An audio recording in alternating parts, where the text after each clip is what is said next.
This podcast is brought to you by Podcast Nation. Out here, there's no one way of doing things. No unwritten rules. And no shortage of adventure. Because out here, the only requirement is having fun. Bank of America invites kids 6 to 18 to golf with us. For a limited time, sign them up for a free 1-year membership, giving them access to discounted tee times at thousands of courses. Learn more at bankofamerica.com/golf with us. What would you like the power to do? Bank of America. Restrictions apply. See BofA.com/golf with us for complete details. Copyright 2025 Bank of America Corporation. Some things work better together. Like NARS's Soft Matte Complete Concealer and Radiant Creamy Concealer. Soft Matte Complete Concealer erases and blurs imperfections with full coverage. Then, Radiant Creamy Concealer evens and brightens with a luxurious texture and radiant finish. 2 concealers, 1 flawless look. Perfect for a no foundation base. NARS, better together. Visit Ulta to shop now.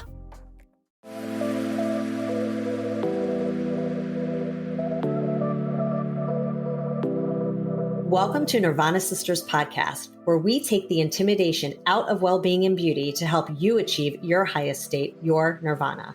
We are sisters-in-law and your hosts. I'm Amy Sherman. And I'm Katie Chandler. So let's get into some real conversation.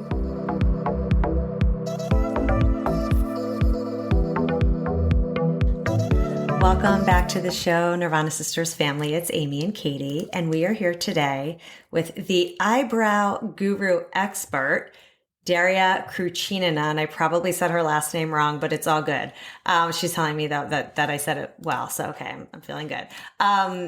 We're so excited to talk to you today, Daria, because we haven't talked about this topic on the show, and eyebrows is such a thing that we don't really know too much about, so we're excited to learn from you.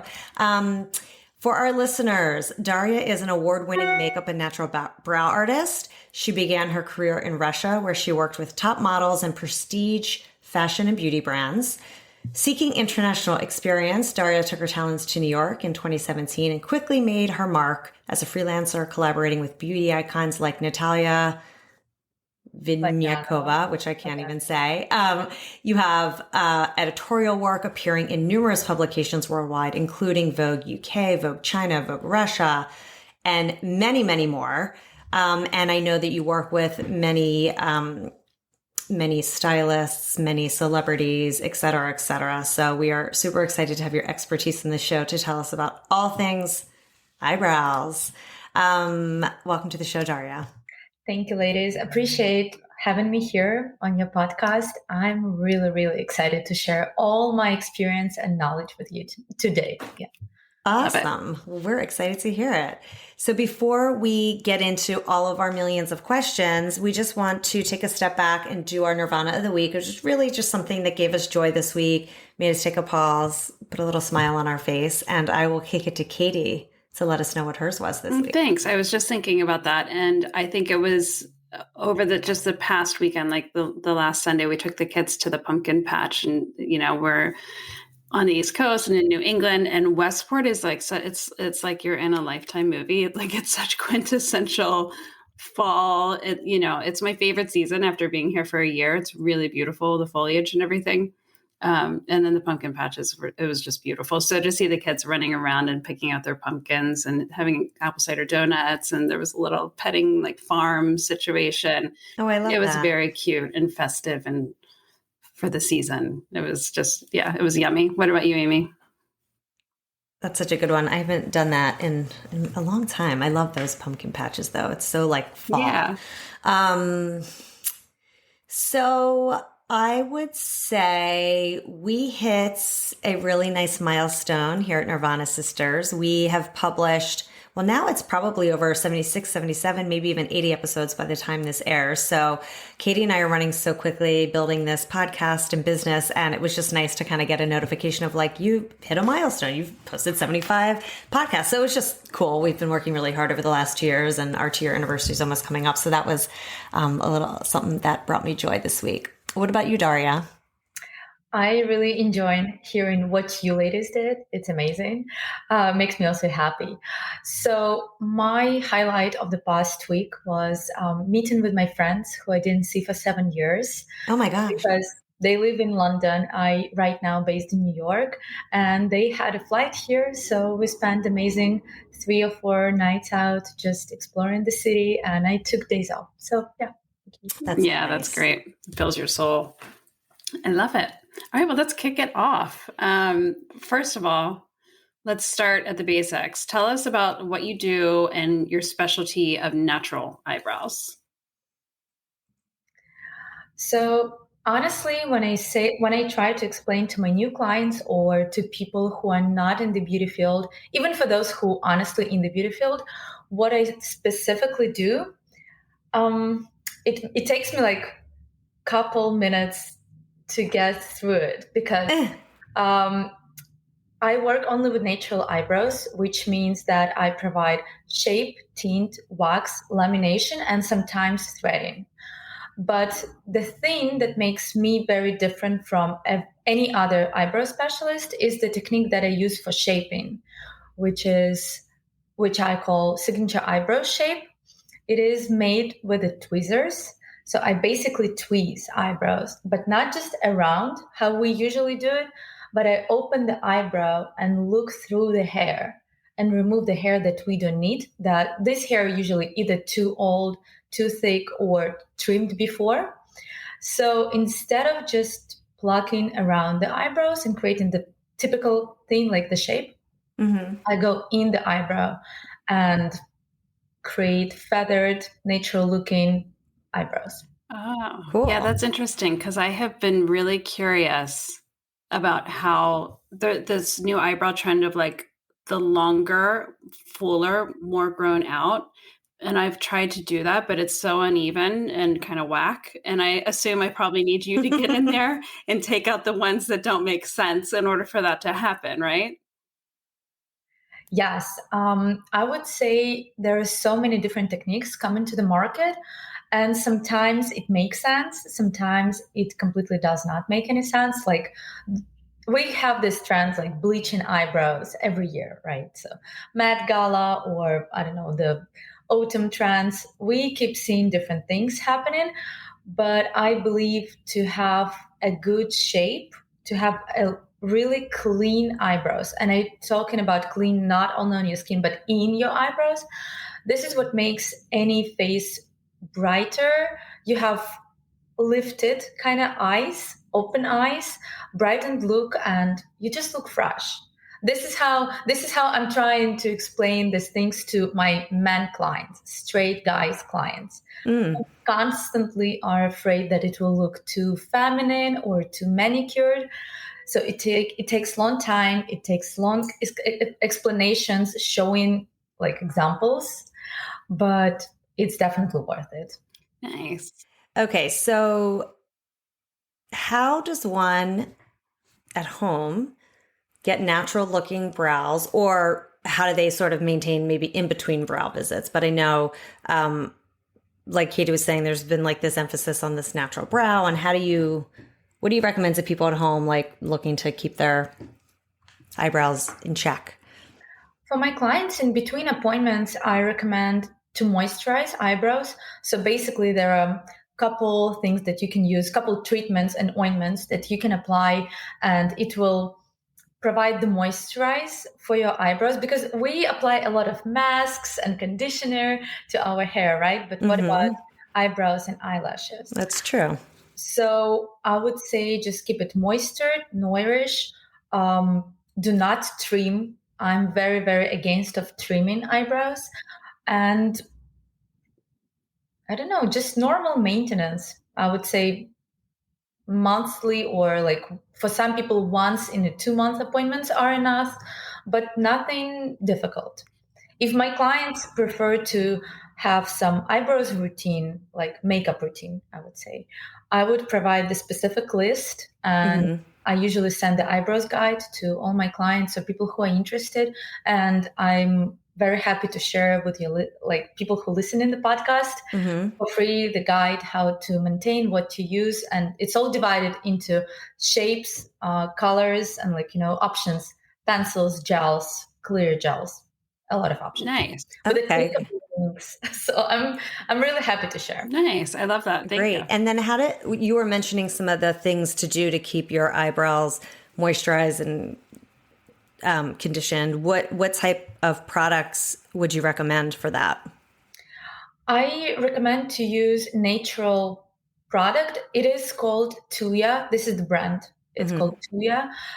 Step 3 after lamination. But what exactly this product does is that it has a little bit of oils, and it is wheat oil.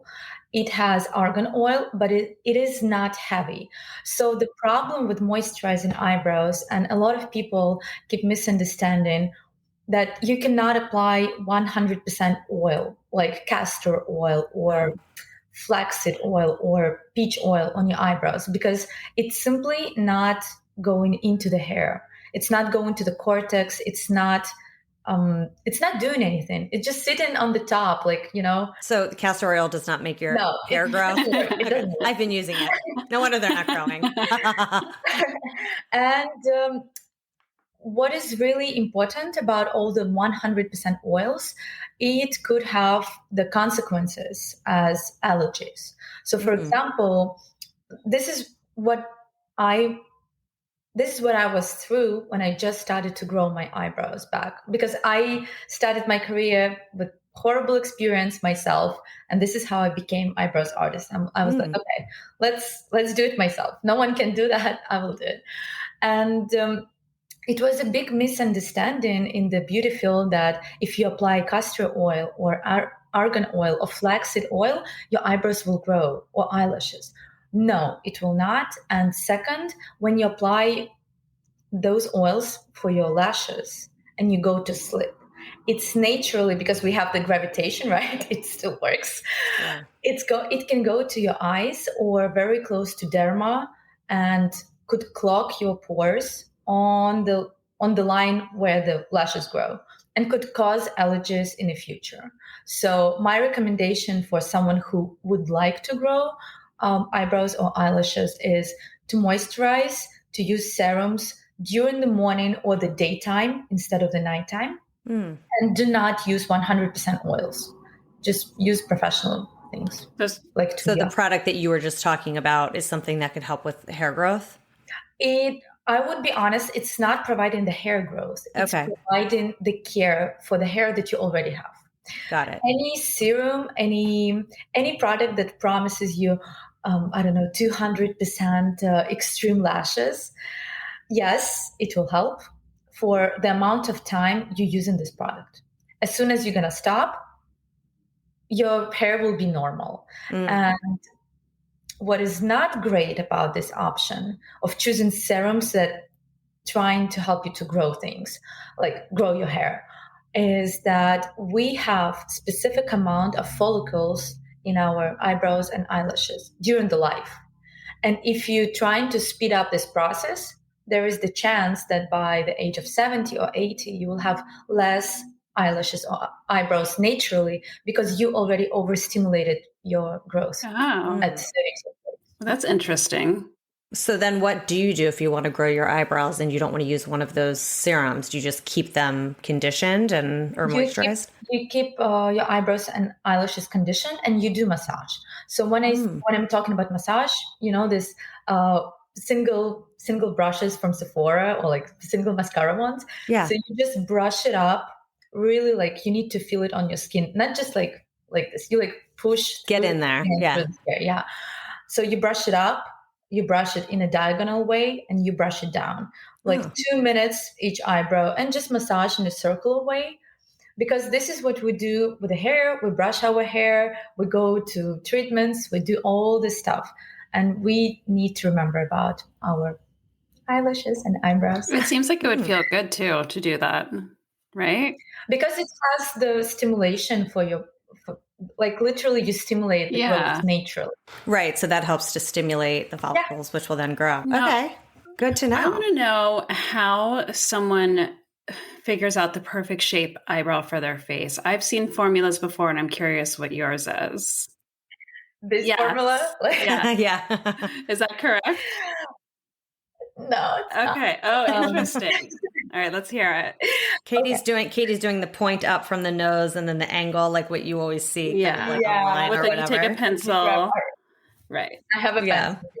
So the typical formula that we can find somewhere on, I don't know, social media platforms or all over the internet. And I believe those pictures, honestly, they've been there forever, like from 2005, 2010 maximum. So it's like this one, you put it to your nose, you do the arch, and you do the end of your eyebrow. The problem with this method is first that you cannot measure it correctly, because if you a little bit tilted here, right? It could be here. My arch could be on this point, but if I move, it could be here also. So how could you know? And it depends where you look. If you look straight, you will have one point A, point B, I mean, the arch. And when you slightly move your eyes, and you need to measure it somehow, you need to put the mark, like it could be not even. Right. And over the time, we have this interest in fashion and styles. So sometimes it's a little bit wider. It could be a little bit more straight, a little bit more arched. So honestly, what I say to my clients is that we need to see what the person has. If you have amazing straight eyebrows, what's the point trying to get extreme peak? There is no point, because there will be not enough hair on the top of the eyebrow, and we would remove too much in the bottom of the eyebrow. So instead of trying to be like, this trendy eyebrows shapes for 2020, we're just trying to maintain what we have naturally and make it look as good as possible. I like that. That's it. I have always kind of liked the straighter eyebrow on myself. And then I also saw there's all these trends, right? That you were just saying. What's this trend where like now they're like going up and everybody thinks it makes you look really lifted? What is that called? There's a name for it. I'm not sure how it's called. Honestly, it's been forever. Like, okay, not forever. For the last 3 years, we have this trend when people started to wear tapes. I do the makeup also. I see this everywhere. Like people wear tapes, and instead, like you see my normal eyebrows, and then they put the tape and it's going like this. Right. Of course, the eyebrow is going a little bit up. So you have the more straight eyebrow, less arch, but at the same time, it looks a little bit odd. You know whose eyebrows I think alien. Naturally, it's like the Kendall Jenner. I think she has like that's what I saw on social media. And then the other one that I really do love, that I think is very chic and looks great on everyone, is like just kind of like grown out and just like super, to your point, super, super natural, but like thicker and fuller and longer. The soap brow? Is that what it's called? Soap brow? No, I don't think this is the same. So I would say the first look that you mentioned, like grown out, supernatural one, it is referred to models environment. So every time I do top models eyebrows, I never remove too much hair underneath. I'm never creating the full shape. We'll leave in some options for the makeup artist who's going to work on set. But soap brow look is actually lamination look. Okay. So people who I believe don't want to do lamination, they can create the same effect with a soap brow. And soap brow originally was the name of the brand, but now it's like, any brand could say soap brow. Okay. And I don't even know what lamination is. I've heard of it, but I don't really know exactly what it is. So lamination is this is the conversation I had with my morning client today. She scheduled everything, all the possible options. And she's my first time client. And I'm usually very straightforward with first time clients. I'm like, hey, what is the goal? How do you want your eyebrows to look like? How do you want to maintain? Do you want to take any possible new things? Do you want to add something to your beauty routine? She was like, no. I want easy maintenance and I want lamination. But lamination is not easy maintenance, because lamination is a chemical process, 2-step process for your eyebrows. With the first step, we apply the chemical that helps basically to ruin the hair structure, because in that case, we can move it. We can make it flexible. And if someone has eyebrows that growing down or too much sideways, we can straighten it up, but not 90 degrees, like this way, maybe like 65 degrees, right? 45 even. So with the first step, we just ruin the hair structure. Unfortunately, it is what it is. It's not a spa procedure. It's not restoration or something. No. And with the second step, we apply the ointment that helps to keep the structure of the hair back and to provide the normal hair pH balance. And with the third step, which is the same Tuya ointment, it's like the oily third step ointment that helps to keep it moistured because lamination dries the hair. So in New York specifically, I'm not sure about other states, but in New York specifically, in the area where I work, I see a lot of ladies coming to me with burnt eyebrows. And when I see burnt, it's literally ginger red color because the hair is burnt from the inside. And in a couple months, it's starting to fall off. Why this happens? Again, because lamination is not a spa procedure. It's not treatment. Lamination is a chemical procedure. So I believe lamination should be done with a professional who understands the timing, the specifics of your skin, the specifics of your eyebrows, and the look that you want to keep and maintain, because it requires extra moisture for your eyebrows. It requires the client to purchase this ointment and actually to apply it every once in 3-4 days. And coming back to the soap brow.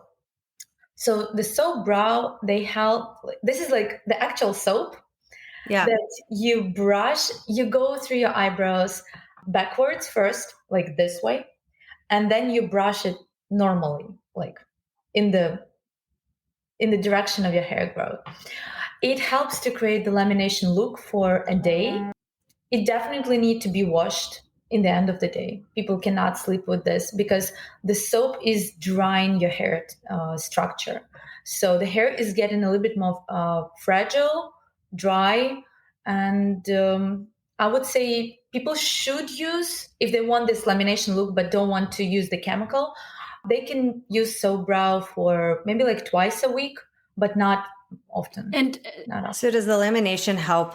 Does it? But lamination helps to create thickness illusion or to redirect the hair. So for example, for my clients who have really odd hair growth, for example, from this side, sometimes hair grow in this way.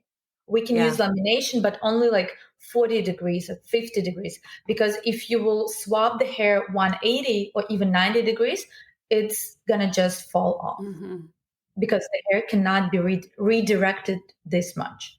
There is a certain, proportion that we can use and can apply.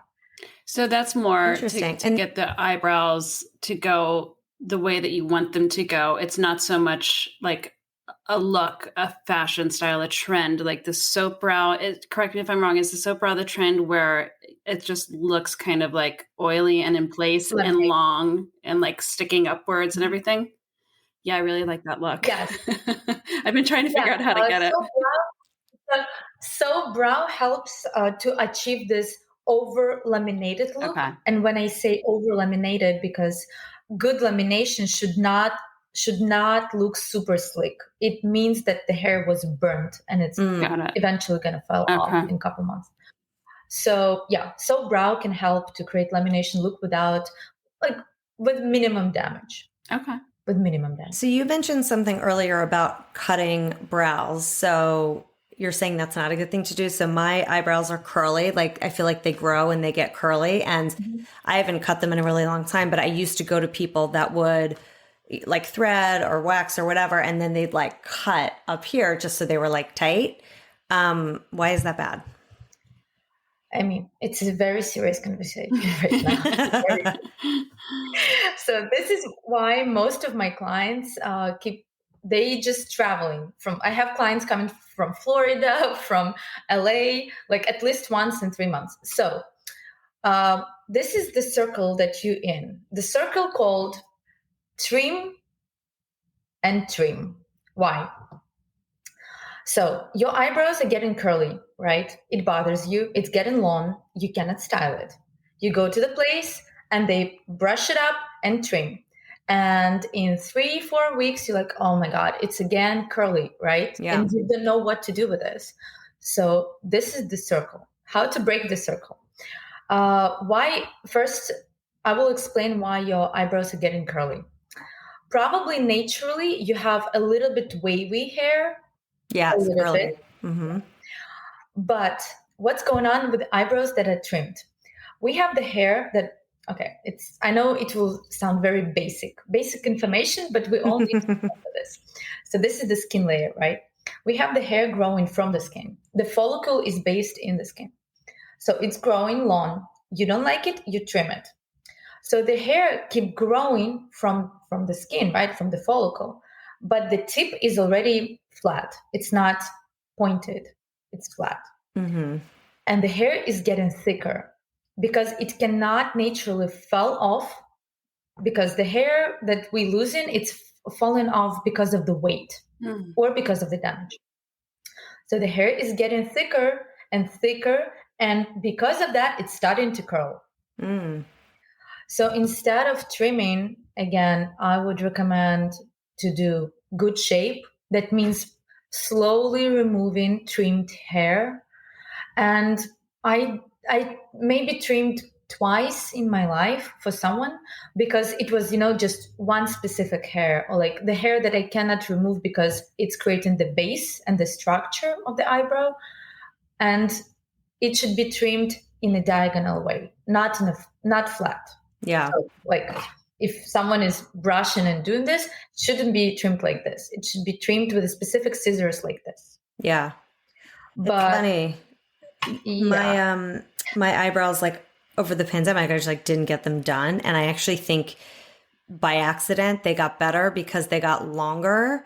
Because I haven't done anything with them, and they're almost like, I mean, I still need to get them shaped, but I don't really feel the need to cut them anymore because they're just like kind of there. But I think I accidentally did a good thing by not cutting them. I mean, that's great. And honestly, most of the people in our industry, in eyebrows industry, all over the world, they still trim eyebrows because it's very easy fix. Right. Just brush all, like from the beginning till the end, you just brush and you trim.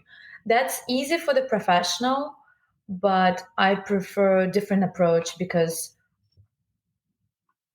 I believe that we are here to create long-term beauty, not just easy fix for all of us. And I know that it takes about a year to regrow all the trimmed hair in your eyebrows. Regrow, I mean, still having appointments once in a month and a half, or like a month, because you need to remove this hair. You need the new hair with a thin, good tip. Thin, not trimmed. So it takes kind of a year to regrow trimmed eyebrows, but it's definitely worth it. What do you think about all of the different, I mean, I know you prefer to pluck, but threading, I've never had threading done. Have you had threading done, Amy? I don't really. Yeah, that's usually what I do. Is it better than waxing? If somebody like can't tolerate the plucking, what would you suggest? Sometimes I do threading for my clients, but only for people who have allergies for wax. And this is obvious. Is if my client has the allergy for natural or artificial wax, we definitely try to clean the baby fuzz, at least here on the top of the eyebrows, by threading. But the thing with the threading is I do not like to create the shape with the thread, like the traditional way how in India they do, or in the south of Russia, for example, we have a huge community that are very into threading. They all have this thinner eyebrow look, which was in a trend a long time ago, but not anymore. And with a specific signature eyebrow shape that I do, it's not enough. I still need to go through the eyebrow and pluck some hair that we don't need. And some of my clients are really like crying, they cursing me, but in the end, they're all very happy. And I'm like, okay, just do whatever you want. You want to cry, you want to talk all these bad things. Okay, that's fine.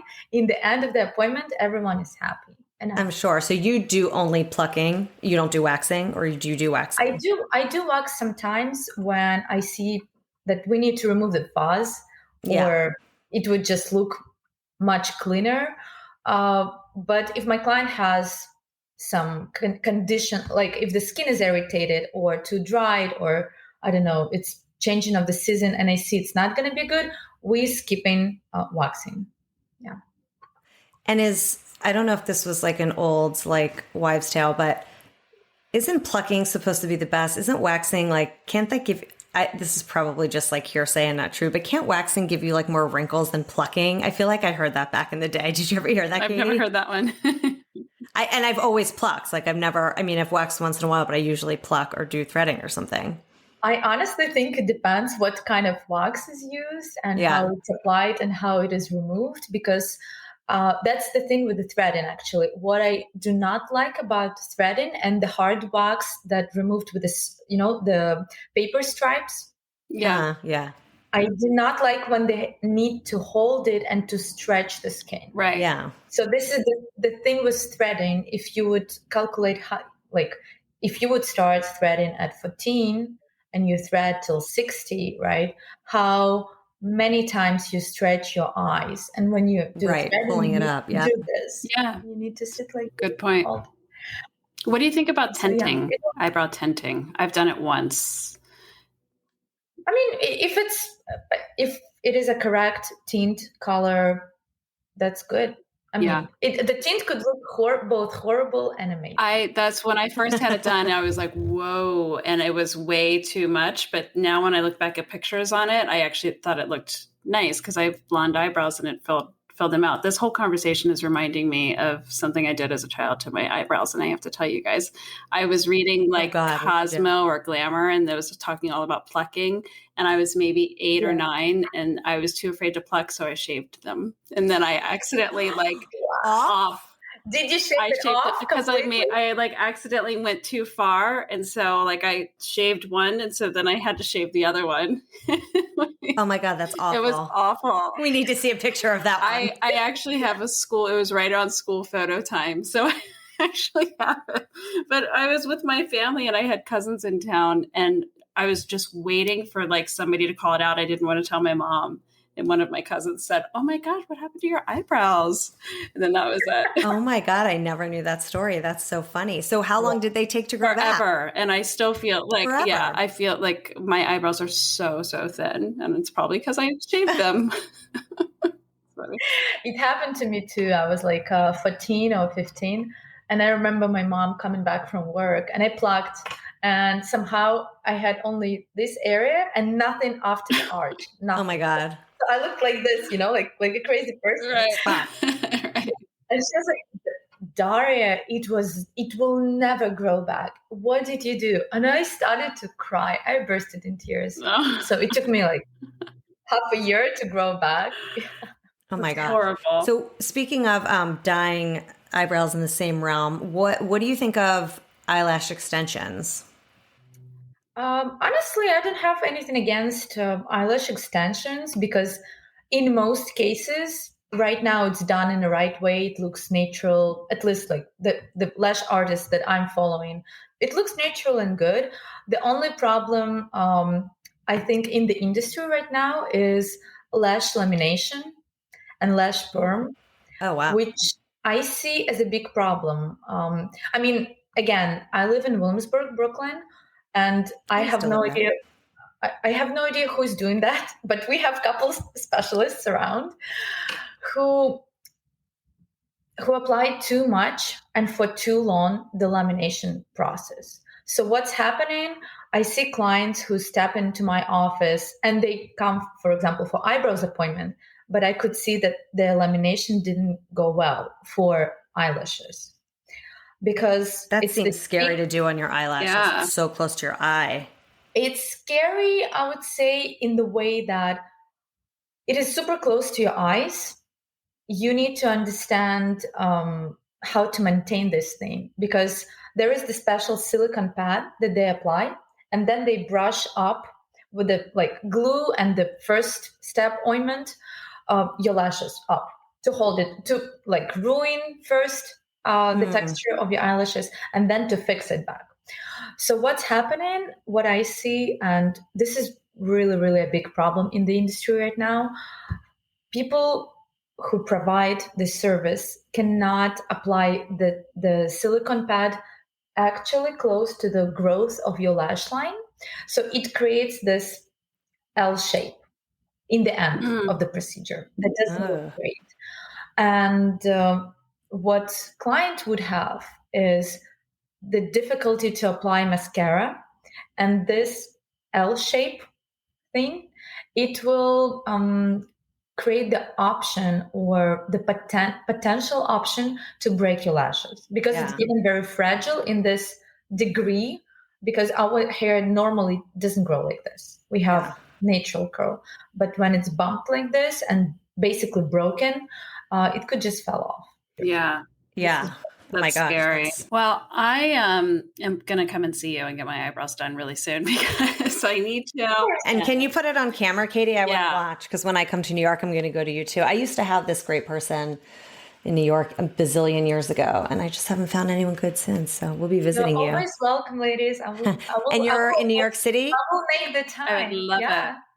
Are you in the city or in Williamsburg? I'm in Williamsburg, but it is one stop from the city. So. Yeah. No, I used to live there. That's great. And I know you also know like all the makeup and beauty trends for the fall. So give us a little insight into what you're seeing that's like the new, or the, some fun makeup things that you're seeing. Honestly, I'm this type of person who believes that everything is already created. So we have kind of the same styles over the years. And as always, during the autumn season, it is red. It could be red lipstick, a little bit more red, I would say burgundy color for your cheeks, like blush maybe. And my favorite thing is to apply the same blush for your lips, for the blush area, and a little bit on your eyelids. It looks really fresh and it looks, like normal. It's not off. Another big trend in the industry right now for the makeup is liners, but colorful liners. So it is not boring.